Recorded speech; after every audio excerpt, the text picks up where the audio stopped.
नमस्ते दोस्तों, मेरा नाम है विक्रम और आज 7/1/2023 के गोल्ड के प्राइजेस बताने से पहले मैं आप लोगों के कुछ सवालों के जवाब देना चाहता हूं। जैसा कि आप लोग यहां पर देख सकते हैं, सर अब गोल्ड एंड सिल्वर बाई करना चाहिए क्या ऑनलाइन, या फिर गोल्ड के प्राइजेस और इतने बढ़ गए हैं तो क्या अब भी गोल्ड बाई करना चाहिए, या फिर सर 24 कैरेट गोल्ड 51,000 तक आएगा क्या, या फिर इसके प्राइजेस 51,000 तक आ सकते हैं क्या। इस टाइप के जो आपके सवाल थे उनके मैं जवाब देने की कोशिश करने वाला हूं और मेरे हिसाब से गोल्ड के प्राइजेस आने वाले समय में क्या रहने वाले हैं ये मैं आप लोगों को बताने की कोशिश करूंगा।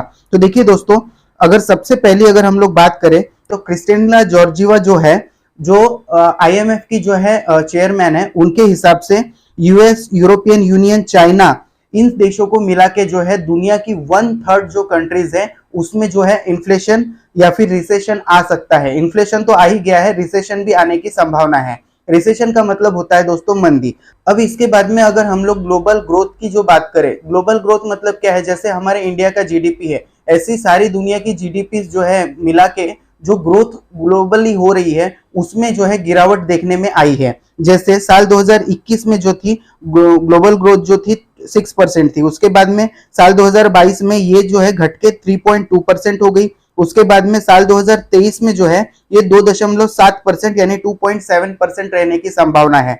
यानी कि हम लोग देख रहे हैं कि दिन ब दिन जो है ग्लोबल ग्रोथ जो है घट रही है। तो इसकी वजह से क्या होगा, इसकी वजह से ये होगा कि महंगाई बढ़ेगी, लोगों की जॉब्स जाएगी, उसकी वजह से जो है चीजें जो है और महंगे से महंगी होती जाएगी, शेयर मार्केट्स डाउन होंगे और इसके वजह से गोल्ड के प्राइसेस जो है वो बढ़ेंगे। क्योंकि कभी भी अगर शेयर मार्केट्स डाउन होते हैं या आर्थिक मंदी आती है तो गोल्ड को जो है एक अच्छा इन्वेस्टमेंट ऑप्शन माना जाता है और लोग जो है गोल्ड में इन्वेस्ट करते हैं। इसके बाद में दोस्तों अगर हम लोग बात करें यूएस अनएम्प्लॉयमेंट की, तो दोस्तों यहाँ पे हम लोग यूएस की अनएम्प्लॉयमेंट क्यों गिन रहे हैं या फिर क्यों इसके बारे में डिस्कस कर रहे हैं, जबकि हमारा भारत तो अनएम्प्लॉयमेंट जो है चिल्लाते रहता है। तो देखिए दोस्तों, यूएस जो है बहुत बड़ी जो है इकोनॉमी है, यहाँ तक कि दुनिया की सबसे बड़ी सुपर पावर है। अब उस सुपर पावर की आज तक की जो 3.7% जो है अनएम्प्लॉयमेंट है, लेकिन आने वाले समय में यानी कि 2023 में जो है ये अनएम्प्लॉयमेंट बढ़ के 5% तक होने की संभावना है। यानी कि इतनी बड़ी जो है सुपर पावर है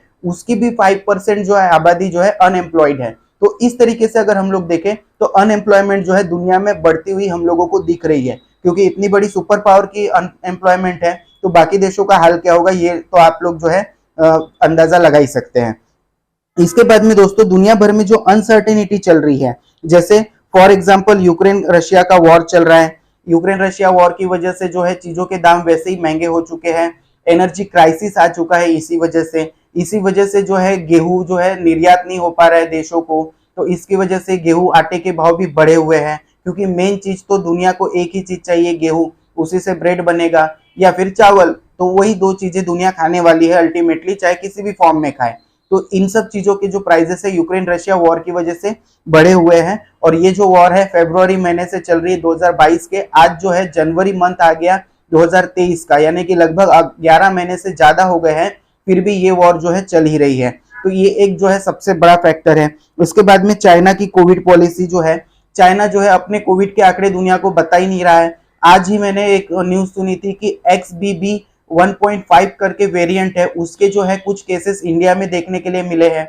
उसके बाद में अमेरिका में भी इसके जो है केसेस देखने के लिए मिल रहे हैं, ऑल ओवर वर्ल्ड में जो है इसके केसेस देखने के लिए मिल रहे हैं। और ओमिक्रॉन जो जिसकी लहर हमारे भारत में आई थी उससे 4 गुना ज्यादा जो है ये वायरस संक्रामक है, जो अभी XBB 1.5 जो वेरिएंट उसका चल रहा है उसकी मैं बात कर रहा हूँ। तो ये जो है ये भी एक बहुत बड़ा जो है संकट हो सकता है। इसके बाद में दोस्तों अगर बात करें चाइना ताइवान इशू की, तो चाइना बार बार जो है अग्रेशन दिखा रहा है ताइवान के ऊपर, और हो सकता है इसी साल जो है चाइना जो है ताइवान के ऊपर जो है हमला भी कर दे या फिर जो है अग्रेशन भी दिखा दे। उसका रीजन ये है कि अभी जो है यूएस जो है बिजी है यूक्रेन रशिया वॉर में, उसके बाद में अलग अलग देशों में अलग अलग क्राइसिस चल रहे हैं, ऊपर से एक कोविड का फैक्टर आ गया है। तो इस साल जो है चाइना के पास में एक अच्छी अपॉर्चुनिटी है, अगर वो जो है ताइवान को ग्रैब करना चाहता है तो उसके ऊपर जो है चढ़ाई कर सकता है।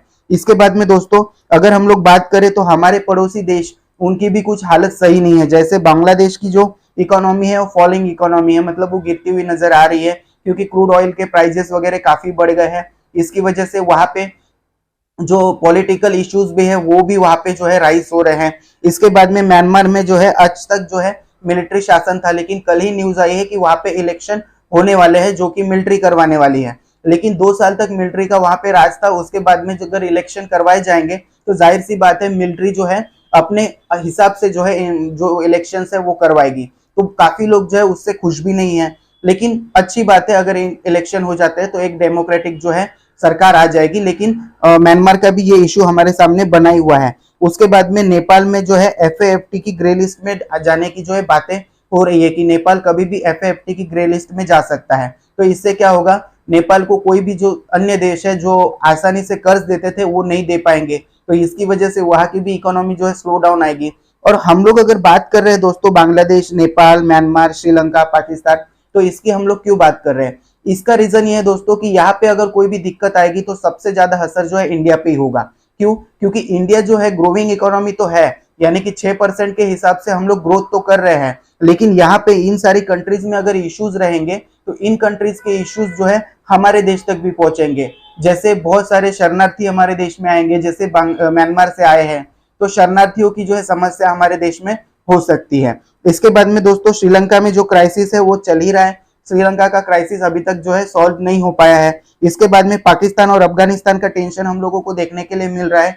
कल की न्यूज है कि पाकिस्तान ने जो है अफगानिस्तान के ऊपर एयर स्ट्राइक की है। अब ये कंफर्म नहीं हो पा रहा है कि की है कि नहीं की है, लेकिन अगर की होगी तो अफगानिस्तान में जो तालिबान की सरकार है हो सकता है कभी भी जो है मतलब पाकिस्तान में जो है इशू कोई ना कोई क्रिएट कर दे, तो यहाँ पे भी अपने रीजन में अनस्टेबिलिटी जो है बनी हुई है। इसके बाद में दोस्तों पाकिस्तान में क्राइसिस भी आने की जो है संभावना है। आप लोगों ने इमेजेस भी देखी होगी शायद इंटरनेट पे कि वहां पे पॉलीथीन्स में जो है गैस भर के, जो खाने की LPG या CNG गैस होती है, जो भी गैस होती है वो पॉलीथीन में भर के जो ढोई जा रही है, और वहां पे जो है फिर पॉलीथीन को एक नॉप लगा के वहां से खाना बनाया जा रहा है। तो ये सारे इश्यूज जो है दोस्तों ये थोड़े से क्रिटिकल इश्यूज है। तो इन सबको देखते हुए मेरा जो अनुमान है टिल मार्च, मतलब मार्च महीने तक गोल्ड के प्राइसेस जो है 50,000 रुपीज जो है क्रॉस कर जाएंगे। अगर आज ही की अगर हम लोग बात करें तो गोल्ड के प्राइसेस 56,000 रुपीज के आसपास है। मैं आगे आप लोगों को वीडियो में आज के गोल्ड के प्राइसेस बताऊंगा। और अगर 2022 की अगर हम लोग बात करें तो 2022 में गोल्ड ने 11% से ज्यादा जो है रिटर्न दिए हैं। इतने रिटर्न किसी भी दूसरे फॉर्मेट ने अभी तक नहीं दिए हैं। तो अगर यही रिटर्न 2023 में भी अगर गोल्ड देता है, क्योंकि ये सारी जो चीजें हैं ये कहीं ना कहीं गोल्ड को इफेक्ट करेगी, तो उस हिसाब से गोल्ड जो है ईयर एंड में जो है 60,000 रुपीज जो है हम लोगों को क्रॉस करते हुए दिख सकता है। उसके बाद में अभी जो है मैरिज का अपकमिंग सीजन भी है, तो मैरिजेस भी अभी हमारे इंडिया में बहुत ज्यादा होगी, तो गोल्ड की डिमांड और बढ़ेगी। तो इसकी वजह से जो है गोल्ड के प्राइसेस और बढ़ सकते हैं। अब दोस्तों ये सारी चीजें जो है ये सारी चीजें सारी डिपेंड करती है इन सारी चीजों पे, अनसर्टेनिटी, अनएम्प्लॉयमेंट, उसके बाद में ग्लोबल ग्रोथ, उसके बाद में जो IMF जो अपने सर्वेस कर रहा है उसके ऊपर। लेकिन दोस्तों एक चीज मैं आपको बता दूं, ये सिर्फ जो है प्रेडिक्शन है। हो सकता है कल की डेट में जो है रशिया और यूक्रेन जो है अपना समझौता कर ले कि जो जहां पे खड़ा है वो वहां पे खड़ा रहेगा, आज से वॉर बंद, तो हो सकता है मार्केट में जो है थोड़ी स्टेबिलिटी आए, तो उससे गोल्ड के प्राइसेस थोड़े से कम हो। लेकिन इतने भी कम नहीं होंगे कि डायरेक्ट 51,000 चले जाएंगे। 1,000-2,000 रुपए कम हो सकते हैं, वो भी मार्च और अप्रैल के बाद में, मुझे ऐसा लगता है। तो दोस्तों ये प्रेडिक्शन है, इस पे जो है आप लोग गौर करके अपना जो है डिसीजन ले सकते हैं। उसके बाद में बहुत सारे लोगों का सवाल था कि क्या सर अभी भी गोल्ड बाई करना चाहिए? तो दोस्तों मैं आप लोगों को हमेशा कहता हूं कि गोल्ड जो है आप लोगों को थोड़ा थोड़ा करके बाई करना चाहिए। फॉर एग्जाम्पल अगर आज आप लोगों के पास में 1 ग्राम गोल्ड बाई करने की कैपेसिटी है तो 1 ग्राम बाई कर लीजिए, तो उससे आपको भाव से उससे कोई फर्क नहीं पड़ेगा। हो सकता है कल अगर भाव 50,000 आ जाए तो 50,000 के भाव में 1 ग्राम बाई कर लीजिए, अगर 52,000 का भाव मिले तो 52,000 के भाव में 1 ग्राम बाई कर लीजिए। तो इससे क्या होगा, आपका जो गोल्ड का प्राइस है वो एवरेज आउट हो जाएगा। कभी भी अगर आपका मान के चलिए 200 ग्राम का भी बाइंग का कैपेसिटी है, तो 200 ग्राम बाइंग कैपेसिटी का भी आप जो है एक मतलब पर्टिकुलर जो है उसको डिवाइड कर लीजिए 12 महीने में, 6 महीने में, जैसा आपको सुटेबल लगता है, और उस पार्टीशन में ही गोल्ड को बाई कीजिए, तो आप कभी भी लॉस में नहीं होंगे। तो दोस्तों आज के जो गोल्ड के प्राइजेस है वो अभी हम लोग समझ लेते हैं। 24 कैरेट 999 जो गोल्ड के प्राइजेस है वो 55,990 है। 24 कैरेट 995 की अगर हम लोग बात करें तो गोल्ड के प्राइजेस 55,760 है। उसके बाद में 23 कैरेट 958 की अगर हम लोग बात करें तो इसके प्राइजेस 53,650 है। अगर हम लोग 22 कैरेट 916 की बात करें तो इसके प्राइजेस है 51,320। उसके बाद में 20 कैरेट 833 की अगर हम लोग बात करें तो इसके प्राइजेस है 46,650। इसके बाद में 18 कैरेट 750 हॉलमार्क की अगर हम लोग बात करें तो इसके प्राइजेस है 41,990। इसके बाद में दोस्तों अगर 14 कैरेट 583 की अगर हम लोग बात करें तो इसके प्राइजेस है 32,660। इसके बाद में सिल्वर 1 kg के जो प्राइजेस है वो है 68,190।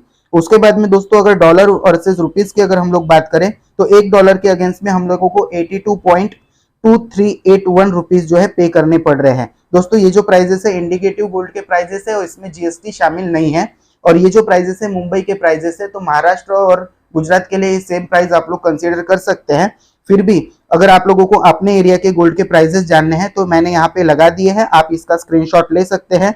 लखनऊ के बाद में हम लोग यहाँ पे और नीचे आएंगे तो ये सारी सिटीज के भी गोल्ड के प्राइजेस है, आप इसका जो है स्क्रीनशॉट लेके रख सकते हैं, आपको पता चल जाएगा। इसके बाद में दोस्तों एक बहुत महत्वपूर्ण सूचना कि यहाँ पे जो है कुछ लोग जो है मेरे चैनल के नीचे जो है कुछ कमेंट्स करते हैं जिनके जो सवाल होते हैं, लेकिन उसके नीचे ये गोल्ड IQ, फिर उसके बाद में व्हाट्सएप नंबर, उसके बाद में मोबाइल नंबर जो कि यहाँ का लग भी नहीं रहा है, ये इंटरनेशनल नंबर लग रहा है, इस पे जो है कमेंट पे रिप्लाई दे रहे हैं कि आप जो है इस पे नंबर पे फोन कीजिए, आप लोगों को और प्रॉफिटेबल बनाएंगे। तो ये थोड़े फ्रॉड हो सकते हैं, मैं किसी को भी अपना नंबर नहीं देता। इवन मैं अपनी जो है गोल्ड ज्वेलरी की जो शोरूम ओपन करने की जो क्लासेस है, तो जिसका जो मैंने कोर्स बना के रखा है, वो भी मैं इंस्टाग्राम पे कांटेक्ट करके ही उस पे ही सारी कंफर्मेशन देता हूँ, उसके बाद में ही नंबर प्रोवाइड करता हूँ। तो आप लोग जो है इस टाइप का अगर कोई भी मैसेज आए तो उससे थोड़ा सा बचिए, या कमेंट पे रिप्लाई आए तो उससे थोड़ा सा जो है बचिए, क्योंकि मुझे इन सब चीजों से कोई मतलब नहीं, मुझे आपसे पैसा वैसा लेके